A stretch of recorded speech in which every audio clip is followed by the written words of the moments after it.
नमस्कार विद्यार्थी मित्रांनो, आज आपण महाराष्ट्र शिक्षक पात्रता परीक्षा म्हणजेच महाटीईटी 2024 मधील पेपर 2 प्रश्न क्रमांक 101 पासून 110 पर्यंत पाहणार आहोत। चला तर सुरुवात करूया। पहिला प्रश्न आहे पहा, खालीलपैकी कोणत्या चौकोनांचे कर्ण एकरूप असतात? आणि आपल्याला पर्याय दिलेले समांतरभुज चौकोन, आयत, चौरस आणि समभुज चौकोन। तर साहजिकच आहे पहा, चौरसाचे कर्ण एकरूप असतात आणि आयताचे कर्ण सुद्धा एकरूप असतात। हे दोन पर्याय बरोबर आहेत, म्हणजेच आपला बी आणि डी बघा पर्याय क्रमांक 4 मध्ये आपल्याला बरोबर दिसत आहे। त्यानंतर पुढील प्रश्न क्रमांक 102 हा जो आहे पहा, 102, 103 आणि 104 हे जे प्रश्न आहेत हे आलेखावर आधारित आहेत। मी त्यासाठी आलेख पण काढून ठेवलेला आहे पहा, तुम्हाला दिसत आहे। आलेखाचं थोडक्यात सांगतो तुम्हाला। हे पहा, इथं 6वी, 7वी आणि 8वी असे वर्ग दिलेले आहेत। त्याच्यानंतर त्याच्यामधले मुलं आणि मुली या प्रकार दिसतं तुम्हाला। हा जो रेखांकित भाग आहे तो मुली आहेत आणि बिना रेखांकित जो आहे तो मुली आहेत, ठीक आहे। आणि इकडे तुम्हाला विद्यार्थी संख्या दिसत आहे 10, 20, 30, 40। तर आपण काय करूया, सर्वात अगोदर याच्यामध्ये लिहून ठेवतो म्हणजे तुमच्या लक्षात येईल। इयत्ता 6वीचे मुले जर आपण पाहिले तर ते किती आहेत पहा, 50 आणि 5 म्हणजे इथं 55 लिहून ठेवतो मी, ठीक आहे। त्याच्यानंतर 6वीच्या मुली तुम्हाला दिसत आहेत, जर तुम्ही पाहिलं तर ह्या 50 आहेत। त्याच्यानंतर पुढे 7वीचे आपण मुलं पाहिले तर ते 70 दिसत आहेत। त्याच्यानंतर 7वीच्या जर मुली आपण पाहिलं तर बघा या ठिकाणी 55 आहेत, ठीक आहे। त्यानंतर 8वीचे मुलं पाहिलं तर ते आहेत 75 आणि 8वीच्या मुली आहेत किती आहेत, या 60 आहेत। तुम्हाला व्यवस्थित क्लिअर दिसणार नाही म्हणून मी या ठिकाणी लिहून ठेवलेले आहे पहा। आता याच्यावर आधारित आपल्याला प्रश्न विचारलेले येतं, तर बघा तुम्हाला जे आपल्याला आवश्यकता आहे ते आपण याच्यामध्ये पाहणार आहे, ठीक आहे। पहिला प्रश्न आहे याच्यावर आधारित, तो म्हणजे काय, इयत्ता 6वी ते 8वीच्या मुलांपेक्षा मुली शेकडा कितीने कमी आहेत? 6वी ते 8वी म्हणजे आपल्याला सर्वांचाच विचार करायचा, 6वी, 7वी, 8वी, ठीक आहे। मुलापेक्षा मुली शेकडा कितीने कमी आहेत, मग आपल्याला एकूण मुलं आणि एकूण मुली काढावे लागतील, बरोबर आहे की नाही। तर आपण या ठिकाणी बघा, एकूण मुले जर आपण पाहिलं तर हे 55, त्याच्यानंतर हे 70 आणि हे 75, बरोबर आहे की नाही। म्हणजेच बघा मी तर लिहितो मुले ते आहेत 55, 6वीचे मुले आहेत, 7वीचे 70 आहेत आणि 8वीचे 75 आहेत। या ठिकाणची आपण बेरीज करून घेऊ, 5 आणि 5 10, चाल 1, 7 आणि 7 14 आणि 5 19 आणि 1 20 म्हणजे 200। एकूण मुलं 200 आहेत। आपण मुलींचा विचार करू आता, ठीक आहे। एकूण मुली काढू 6वी, 7वी, 8वीच्या मुली बघा 50, 55 आणि 60 किती आहेत मुलींच्या बाबतीत, 50, 55 आणि 60। या ठिकाणची बेरीज करून घेऊ आपण, हे 5 5 5 10 16 म्हणजे 165 आहेत पहा। आता मी हा लेख बाजूला ठेवतो। आपल्याला प्रश्न विचारलाय 6वी ते 8वीचे जे मुलं आहेत, मुलांपेक्षा मुली शेकडा कितीने कमी आहेत? जर आपण पाहिलं मुलं आहेत 200, मुली आहेत 165, त्यांच्यातला फरक जर आपण काढला, ठीक आहे, 200 मधून 165 गेले किती राहिले, 35 राहिले, बरोबर आहे की नाही। म्हणजे 35ने मुली कमी आहेत, मात्र आपल्याला टक्केवारीत विचारलंय, शेकडा विचारलंय। शेकडा जर काढायचं असेल कशापेक्षा, मुलांपेक्षा, म्हणून आपण मुलं खाली लिहिणार किती, 200। कितीने कमी आहेत, फरक किती आहे, 35 आहेत बघा, 35ने कमी आहेत आणि शेकडा 100ला किती, 200ला 35, 100ला किती। अशा पद्धतीने आपल्याला शेकडा मुली किती कमी आहेत हे काढता येणार आहे। कसे केले समजते का, मुलं आपण खाली लिहिले, एकूण मुली कितीने कमी आहेत तर 35ने कमी आहेत गुणिले 100। या ठिकाणी 2 2 0 आपण कॅन्सल करूयात। 2ने जर 35ला भाग दिला तर साहजिकच बे 1 बे, खाली उरले 1 15 झाले, बे 7 14, खाली उरले 1 10 झाले, बे 5 10 म्हणजे 17.5% एवढ्या मुली कमी आहेत। म्हणजे पर्याय क्रमांक 3 आपला अगदी बरोबर येतोय पहा। व्यवस्थित बघा, लक्षात येते का। त्यानंतर पहा पुढील प्रश्न आहे 103 नंबरचा, वरील आलेखाचा प्रकार कोणता आहे? म्हणजे हा जो आलेख तुम्हाला प्रश्नपत्रिकेत दिलेला आहे तो जो आलेख आहे तो कोणत्या प्रकारचा आलेख आहे, अशा प्रकारे विचारले पहा प्रश्न। तर पहा तुमच्या असं लक्षात येईल, मी एक आकृती काढून दाखवतो। सभा अशा प्रकारचा आलेख जो असतो, फक्त साधे आपल्याला स्तंभ काढून दिलेले असतात, हे जे असतात हे, तर हा झाला आपला साधा स्तंभालेख। हा काय झाला, साधा स्तंभालेख, सेपरेट सेपरेट स्तंभ तयार केलेले असतात, ठीक आहे।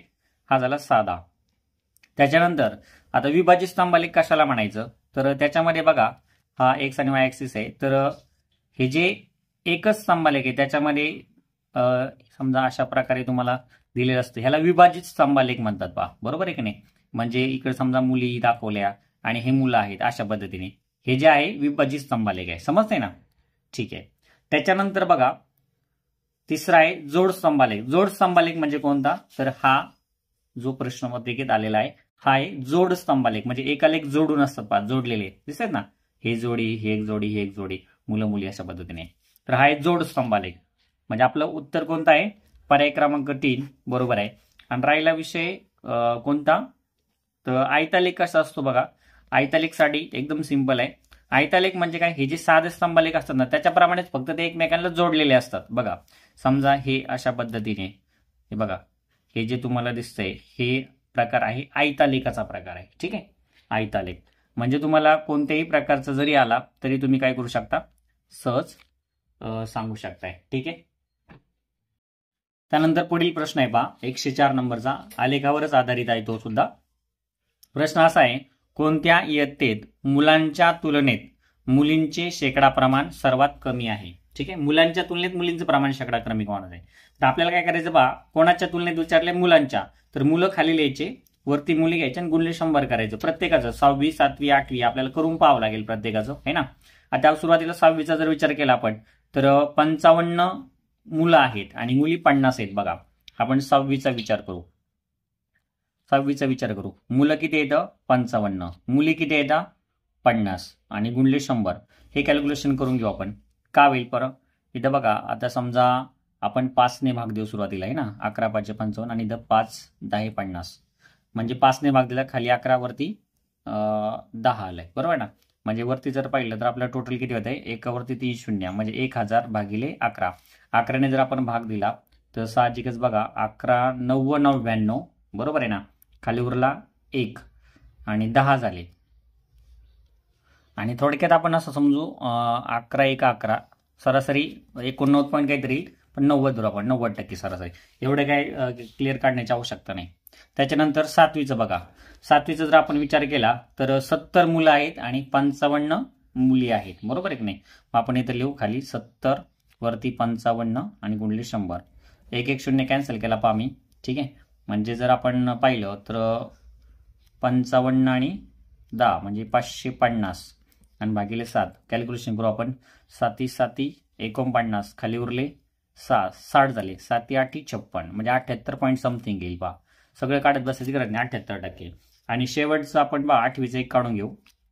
8वीचं किती आहे? 75 आणि 60. बघा मग आपण इथं लिहू खाली 75 आणि इथं मी 60 लिहितो गुणले 100. हे सरळ 25ने भाग जाईल पहा. 25 3 75 आणि 25 चौक 100. 3ने सुद्धा 60ला भाग जातो. 3 1 3 3 2 6 म्हणजे 20 आणि हे 20 चौक 80%. म्हणजे तुमच्या लक्षात येईल तिन्हीमध्ये हे 90%, हे 78% आणि 80%. आपल्याला सर्वात कमी कोणतं आहे? 78% वालं. म्हणजे त्याचं 7वी हे उत्तर आहे. म्हणजे पर्याय क्रमांक कोणता? 2 आपला बरोबर येतोय पहा. 7वी मध्ये काय की मुलांच्या तुलनेत मुलींचं शेकडा प्रमाण कमी आहे. ठीक आहे. त्यानंतर प्रश्न क्रमांक 105 आपल्याकडे आहे पहा. इथं 5x वर्ग अधिक 11 वर्गमुळात 2x अधिक 4 बरोबर ax अधिक b आणि दुसऱ्या कंसामध्ये cx अधिक d असेल तर आपल्याला विचारलंय a अधिक c अधिक bd बरोबर किती. ठीक आहे, आणि पर्याय पण आपल्याला दिलेले. तर तुमचे एक लक्षात येईल पहा, आपल्याला हे जे दिले ना हे वर्ग समीकरण आहे, तर ते आपल्याला सोडवायचंय पहा. ते सोडवल्यानंतर आपल्याला जे दोन कंस येणार आहेत ते कंपॅरिझन करायचे फक्त त्यांच्यामध्ये आणि आपल्याला आपलं उत्तर येऊ शकतंय. बघा मी इथं लिहून घेतो 5x वर्ग अधिक 11 वर्गमुळात 2x अधिक 4. तर हे जर समीकरण सोडायचं असेल तर आपल्याला काय करावं लागतं पहा. पहिलं आणि तिसरं तुम्ही बघायचं. 5 चौक 20 गुणाकार. पहिलं पद आणि तिसरं पद गुणाकार किती येतो? 20. म्हणजे गुणाकार हा 20 आला पाहिजे आणि त्याची बेरीज किती आली पाहिजे? 11 वर्गमुळात 2 एवढी बेरीज आली पाहिजे, बरोबर आहे की नाही. अशा संख्या शोधायचा पहा.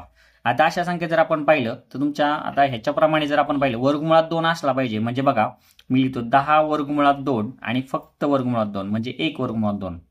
बघा 10 वर्गमुळात 2 आणि 1 वर्गमुळात 2 दोन्ही मिळून किती झाले? 10 आणि 1 11 वर्गमुळात 2 झाले, बरोबर ना. पहा वर्गमुळात 2च्या पुढे काही नसतं, अशा वेळी 1 असतो.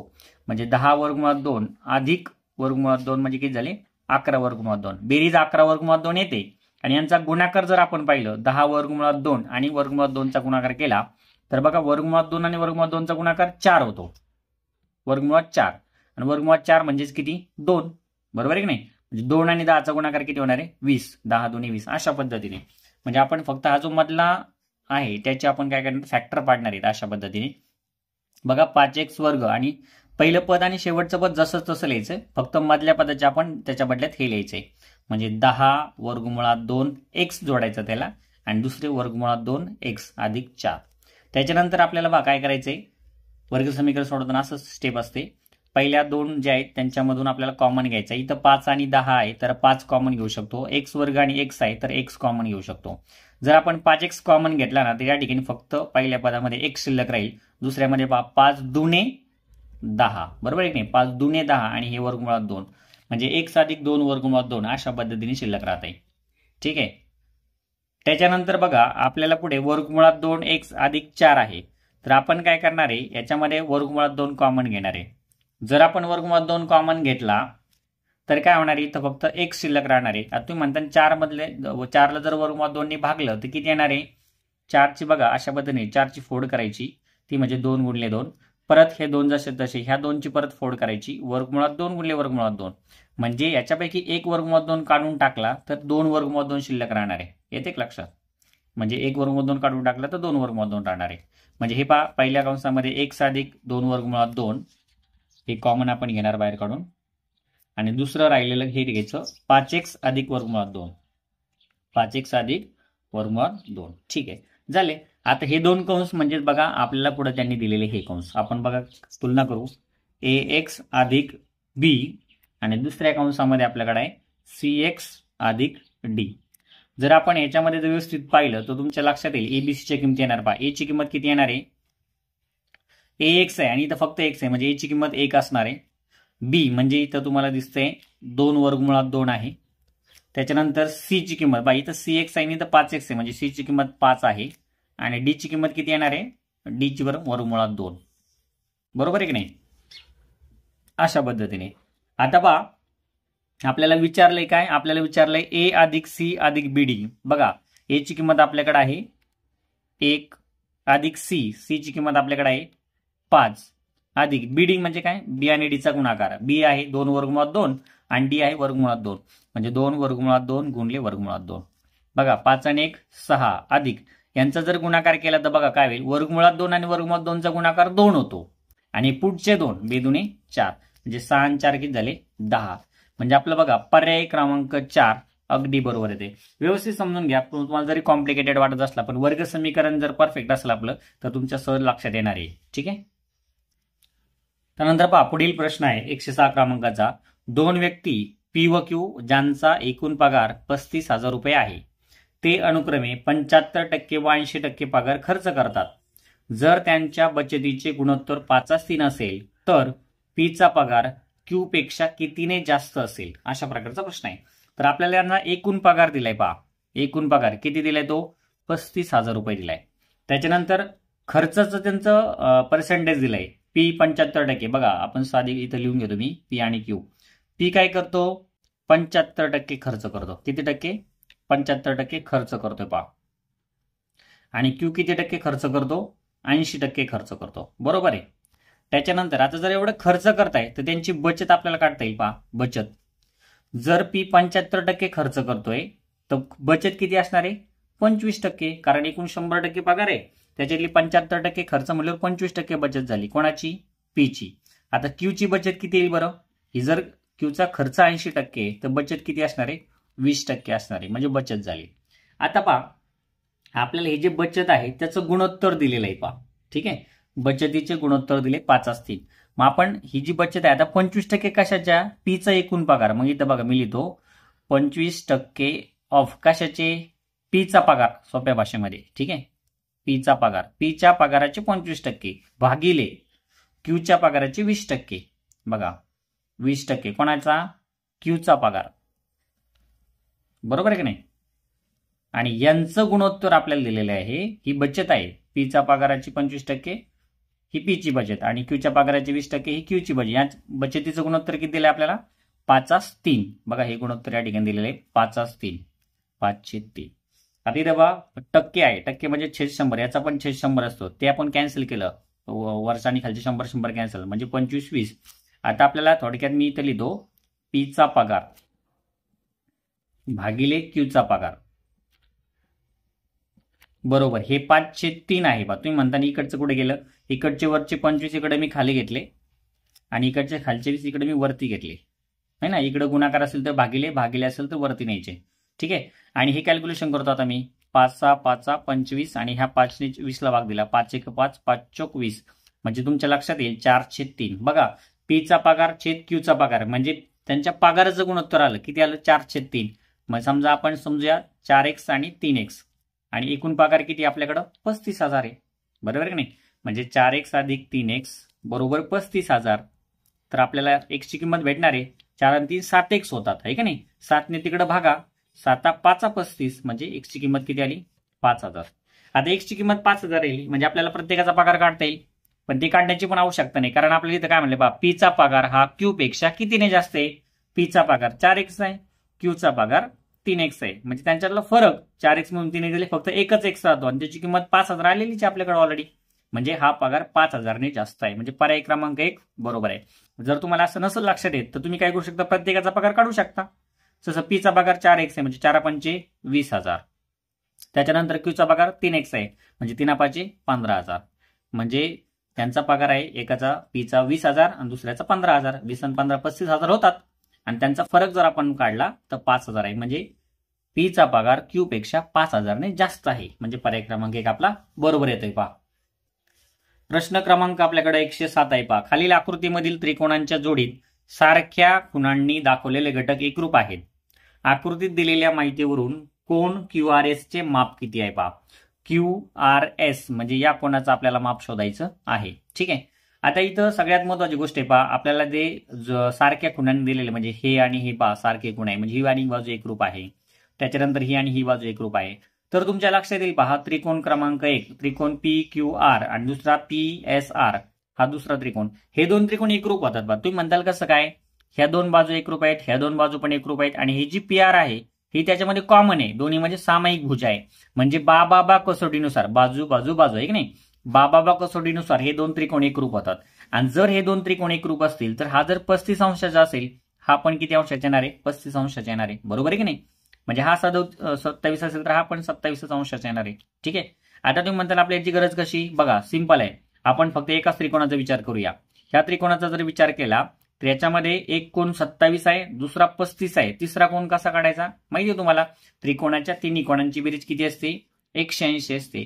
जर आपण 180 मधून हे 35 आणि 27 वजा केले तर आपल्याला काय भेटणार आहे? हा तिसरा कोण भेटणार आहे. बरोबर की नाही. मग 35 आणि 27 किती होतात बघा? 27 आणि 35 7 5 12 आजचा 1 2 3 5 1 6 म्हणजे 62. म्हणजे ह्या दोघांची बेरीज 180 मधून आपण वजा करू. 180 मधून जर आपण 62 वजा केले की 10तून 2 गेले 8 आजचा 1 18तून 7 गेले 11 म्हणजे 118. हा कोण जो दिसतोय तुम्हाला हा 118 डिग्री आलेला आहे. हा जर 118 असेल तर त्याच्या शेजारचा पण किती असणार आहे? 118चा असणार आहे. का? हे दोन त्रिकोण एकरूप आहेत. 35 35 27 27 आणि 118 118. आता आपल्याला हा कोण काढता येणार आहे. कारण आपण जर विचार केला ह्या तिन्ही कोणांची जी बेरीज असणार आहे एका आपण विचार करूया असं की हा एक बिंदू आहे आणि हे त्याच्यासोबतचे सगळे कोण आहे म्हणजे पूर्ण सर्कल तयार होईल. थोडक्यात तिन्हींची बेरीज किती असणार आहे? 360 असते. बरोबर आहे की नाही. ती पूर्ण कोण तयार होत? 360. त्याच्यामधून हे दोन्ही वजा करायचे. 118 118 118 आणि 118 किती झाले? 236 आहे की नाही.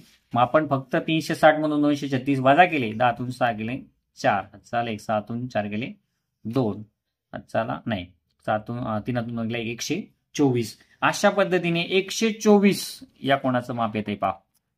लक्षात येते का? खूप सिंपल आहे. म्हणजे पर्याय क्रमांक 3 आपला बरोबर येतोय. त्यानंतर पहा पुढील प्रश्न आहे 108 नंबरचा प्रश्न आहे पहा. 8.5 सेमी त्रिज्या असणाऱ्या वर्तुळाची 13.6 सेमी लांबीची जीवा वर्तुळ केंद्रापासून किती अंतरावर असेल? आपल्याला वर्तुळाची त्रिज्या दिलेली 8.5, जीवेची लांबी दिलेली 13.6. तर आपल्याला वर्तुळापासून तिथं अंतर काढायचं आहे. आता समजा मी एक वर्तुळ काढतो पहा अशा पद्धतीने. आता मीच काढतो. ठीक आहे. आता या वर्तुळामध्ये हा केंद्र आहे. ठीक आहे. त्याच्यानंतर असं समजूया की ही जीवा आहे. जीवेची लांबी 13.6 आहे. ठीक आहे. त्याच्यानंतर हा जो आहे ही त्रिज्या आहे पहा ही 8.5 आहे. आपण वर्तुळावरून एक लंब टाकणार आहेत. कशावरती? त्या जीवेवरती, वर्तुळाच्या केंद्रावरून त्या जीवेवरती एक लंब टाकणार आहे. आता पहा इथे एक महत्वाची गोष्ट तुम्हाला माहित पाहिजे की वर्तुळाच्या केंद्रावरून जीवेवर टाकलेला लंब जीवेस दुभागतो, म्हणजे दोन्ही समान भाग करतो असा आहे. म्हणजे जीवा जर एकूण लांबी 13.6 असेल जीवेची एकूण लांबी, तर ह्या अर्ध्या भागाची किती आहे त्याला 2 ने बघू आपण. बेसक 12 खाली उरला 1 आणि बेआटी 16 म्हणजे 6.8. हा किती आला 6.8 आला. आता बघा वर्तुळाची त्रिज्या 8.5 आहे, हा जो अर्धा भाग आहे जीवेचा 6.8 आहे आणि आपल्याला काढायचा आहे वर्तुळाच्या केंद्रापासूनचा ओ समजू, ह्याला एम देऊ आपण आणि ए बी नावाची समजा जीवा आहे. तर ओ पासून एम पर्यंतचं अंतर काढायचंय, म्हणजे वर्तुळाच्या केंद्रापासून जीवेचं अंतर काढायचंय, हे का नाही. ते कसं काढायचं तर तुम्हाला बघा हा जो आहे लंब टाकलेला आहे, म्हणजे हा एक या ठिकाणी काटकोन त्रिकोण तयार होत आहे ओ एम ए नावाचा, ठीक आहे. आणि काटकोन त्रिकोणामध्ये पायथागोरसचा जर थेरम अप्लाय केला तर आपल्याला तिसरी बाजू भेटणार आहे. म्हणजे कर्ण माहिती आहे, एक बाजू माहिती आहे, दुसरी बाजू भेटत असते. आता ती कशी काढायची बघा, या ठिकाणी बघा 8.5 आहे, त्याच्यानंतर एक आहे 6.8 आणि आपल्याला थोडक्यात ही काढायची आहे. तो म्हणताना असं कसं, तर आपल्याकडे एक सोपी आयडिया आहे पहा. ह्याला आपण थोडा वेळ 8.5 ला 85 धरू, ह्या 6.8 ला 68 घेऊ, ठीक आहे. आता ह्याला जर आपण भाग दिला तर हे 85 आणि 68 कोणाच्या पाड्यात आहेत, 17च्या पाड्यात आहेत पहा. 17 5 85 बरोबर आहे की नाही. 17 चोक 68 4. आता तुम्हाला पायथागोरसचं एक त्रिकूट आहे पहा. कोणतं त्रिकूट आहे ते म्हणजे 3 4 5 हे पायथागोरसचं त्रिकूट आहे. म्हणजे काय, जर ह्या दोन बाजू असतील 3 आणि 4 तर तिसरी 5 येणार आहे. समजा ह्या दोन 4 आणि 5 असतील तर तिसरी किती येणार आहे 3 येणार आहे, बरोबर आहे की नाही. असं आता इथं 5 आणि 4 आहे, म्हणजे इथं किती येणार आहे 3 यायलाच पाहिजे. आता 3 जर असेल ह्या 3 4 5 प्रमाणे, तर इथं बघा 17 5 85 17 चौक 68 तर 17 त्रिक 51 बरोबर आहे की नाही. कारण हे 17 ने बोललं पण 17 5 85 17 चौक 68 17 त्रिक 51 म्हटलं तर इथं किती येणार, इथं पॉईंट होता म्हणून इथं 5.1 आपलं उत्तर आलेलं आहे. एक्सची किंमत आली 5.1. एकदम सोप्या पद्धतीने आपण काढले पहा. फक्त तुम्हाला काय माहित पाहिजे, पायथागोरसचं त्रिकूट माहित पाहिजे, आहे की नाही. नसेल तर तुम्ही इथं सरळ सरळ पायथागोरसचा प्रमेय अप्लाय केला तरी चालेल. म्हणजे 8.5 चा वर्ग बरोबर 6.8 चा वर्ग अधिक एक्स वर्ग आणि ते कॅल्क्युलेशन केलं तरी पण तुमचं उत्तर तेवढंच येणार आहे, ठीक आहे. त्यानंतर पहा पुढील प्रश्न आहे 109 नंबरचा. 2.51 आणि वरती 12 आहे पहा, आडवी रेषा आहे. हे पुढीलपैकी कोणत्या क्रियेचे मूल्य आहे. आपल्याला खाली काही 4 ऑप्शन दिलेत, क्रिया दिल्यात बेरीज वजा बाकी सारख्या. तर आपल्याला हे 2.51 बार याचा अर्थ अगोदर समजून घ्या. जसे की 2.51 बार म्हणजे काय, तर 51 51 51 हे असं रिपीट होत चालतं, समजतंय ना. म्हणजे त्या खालच्या संख्येने वरच्या संख्येला जर भाग दिला तर हा भागाकार हा असा कंटिन्यू म्हणजे संपत नाही, थोडक्यात हे वाढत वाढत चालतं, ठीक आहे. तर ही महत्वाची गोष्ट आहे, म्हणजे 51 हे रिपीट होत चालतात. तर हे खालीलपैकी कशाचं उत्तर आहे. आता तुम्ही म्हणता इथं जर पाहिलं तर सरळ सरळ या दोघांची बेरीज केली तर 2.51 येते पहा, आहे का नाही. 2 1 गेला 1, 7 2 गेले 5, 3 गेला. मात्र ते डायरेक्ट 2.51 नाही, ते पुन्हा पुन्हा रिपीट होत नाही, त्याच्यामुळे हे ऑप्शन डायरेक्ट गेलं. सगळ्यात महत्वाची गोष्ट हे ऑप्शन वाजा केला आपण. त्याच्यानंतर इथं पहा चौथं ऑप्शन तुमच्या लक्षात येईल. 1.11 छेद 100 अधिक 1 आहे पहा. म्हणजे याचं काही जरी केलं तर छेद किती असणार आहे 100च राहणार आहे. आणि 100 जर छेद आहे म्हटल्यानंतर पॉईंट थोडक्यात कोण वरती किती पण कॅल्क्युलेशन येऊ द्या, आपल्याला काय करावं लागेल 2 संख्येनंतर दशांश चिन्ह द्यावं लागेल, बरोबर आहे की नाही. म्हणजे ते संपून जाणार आहे, ते काही रिपीट होणार नाहीये. राहिले फक्त हे 2. जो मला काय करायचं बघा कॅल्क्युलेशन करावं लागेल. आता इथं आपण याचं पहिल्याचं कॅल्क्युलेशन करून पाहू. 2.1 छेद 3 आणि 2 छेद 11 यांचं जर कॅल्क्युलेशन केलं पहा 3 2 6 आणि 1 7, ह्याला पूर्णांक युक्त अपूर्णांक आहे त्याला साध्या अपूर्णांकामध्ये करून घ्यायचा अगोदर. 3 2 6 आणि 1 7 7 छेद 3 अधिक 2 छेद 11 आणि मग छेद समान नाहीत म्हणून तिरकस गुणाकार करायचा. 11 7 77, ठीक आहे. आणि इकडं 3 2 6 आणि छेदस्थानी 11 त्रिक 33 गुणाकार करायचा. बेरीज करून घ्या. 77 आणि 6 किती 83 आणि छेद 33 आहे पहा. आणि ह्या जर 83 ने 83 ला 33 ने जर आपण भाग दिला तर त्याचं उत्तर येईल 2.51 करून बघू शकता तुम्ही, ठीक आहे.